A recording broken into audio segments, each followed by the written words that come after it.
Hello again, Steve here. I know it's been a while once again since a video and getting back to my real world, I guess, of doing some work in my office. Been away for many months and just the challenges of doing much with that.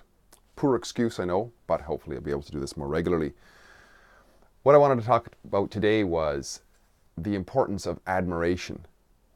And the reason this came to light in my mind is because of an event I was at last night of a group of people who I know of to some extent.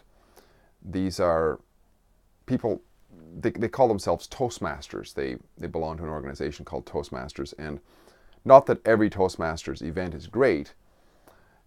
I particularly like these types, which are, they're leadership conventions basically. So like any organization, any institution, whatever it is, the whole Pareto effect comes into play, right? Which is that, the 80-20 rule or whatever. There's only so many people who do most of the work. And what I find is when I'm going to conventions and so on, that's where those kind of people congregate. And the same characters who are the movers and shakers, the ones who actually run their clubs, show up. And these are, for the most part, admirable people. Admirable to a certain extent, because even though I would have to say I don't know a lot of these people very well in their personal lives and so on, I know them enough that they're people who are doing things and they can make the connection of what they're doing at Toastmasters as part of that positive growth in their life. So they are admirable people, and consequently they have the capacity to admire others, which is, and this is, I think that what's missing in a lot of people's lives, and maybe why they fill themselves up with all kinds of addictions and whatnot, is they don't feel valued. They don't feel validated as useful and worthy people in the world, right? Whereas if we make the effort, and it's effort on our part for sure, if we make the effort to get involved in some sort of an organization, it could be at work, getting involved, it could be in a church group, getting involved, it could be in something like Toastmasters, because after all, we are social creatures, aren't we? This is our nature. And without that, it's like we're creatures that need to eat food. If we don't eat food, like some nasty stuff's going to happen. We're not going to do very well, right? It's the same with our socialization. If we don't socialize in a wholesome way, we to that extent are unhealthy. And I just wanted to share that the little experience I had last night. And the reason I think it was more significant than typical is because I had been away out in the boonies essentially for the last 6 months, most of it, and hadn't gone to any of these kind of events, any kind of social events. And it was very much a hit of some good food or some good water after you've been famished for a while, that it just felt really good. It felt really good to be able to look at people and admire them for just, they're average people. They're not celebrities. They're not like the mayor and council and whoever else people want to honor sometime.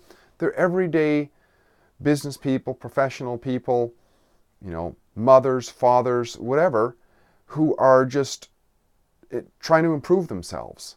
And as a result, I would say they're admirable people, and they show admiration to what I'm doing too, which is just it was a great back and forth. We have, we generally at these conferences we have actual education going on and presentations of this sort, this and that sort. Plus we have the meet and greet with somebody brings, cookies and coffee or whatever at the back of the room.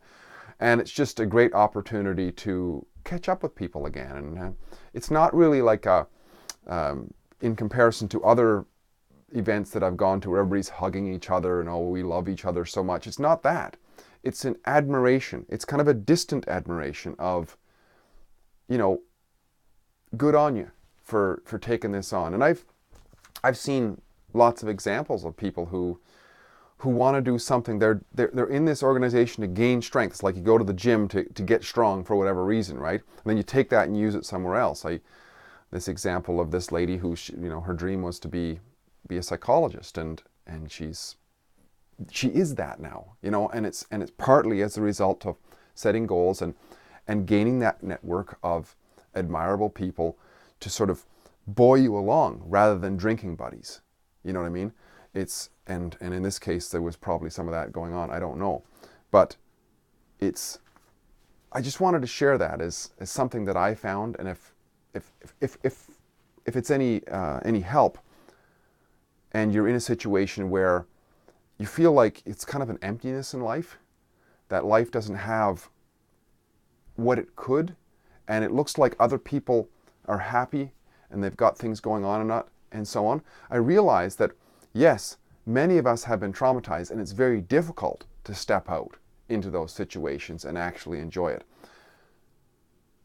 Step by step, though, I think we can. Sometimes baby steps.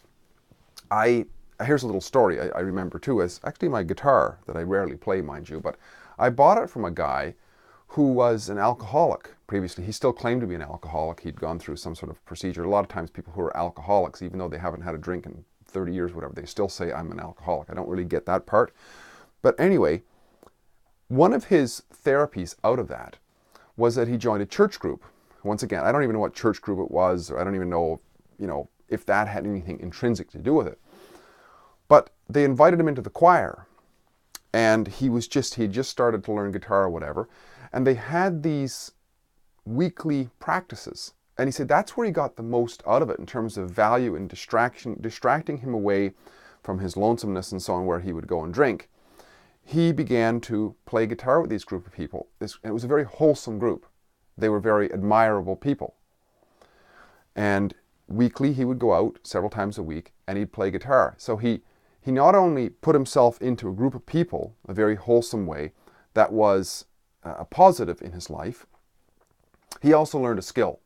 Rather than just tipping a bottle back all the time, he could now play guitar. So, and in a way, that was what worked for him, because he was able to kind of sit in the back. They didn't put any pressure on him. They said, just do what you can do. And they helped him out. And he sat in the back. It wasn't like Toastmasters where he had to go up and give a keynote speech or something like that and put himself on the spot. But eventually he was able to grow with it and eventually be able to play with the choir in the church services too, which was very important for him. So I just wanted to share some thoughts on that, about the importance of admiration and getting involved with groups, not necessarily joining groups, as in a membership where you follow all their rules and stuff like that, but maybe just an association. That's how I feel with these Toastmasters people. I'm not trailing after this person because they're doing that and that person because they're doing that. We come together as individuals, all of us from all kinds of different walks of life, and share, we have a common thing that we're working on, improving our public speaking and leadership skills and so on. But that's basically the end of it, because the rest of it is all how we're able to use this in our lives. And we share those stories in those meet and greets and so on at these conferences, which is great. And it's a great feeling. It's a great feeling to be able to admire people, and it's a great feeling to be able to be admired to some extent. Steve here again, great chatting, and hopefully this was helpful. If you like what I'm doing, please like, subscribe, and share. I see there's some new subscribers. Welcome aboard, and thank you so much for subscribing, and hope to be able to do this a lot more this year. Talk again soon. Bye for now.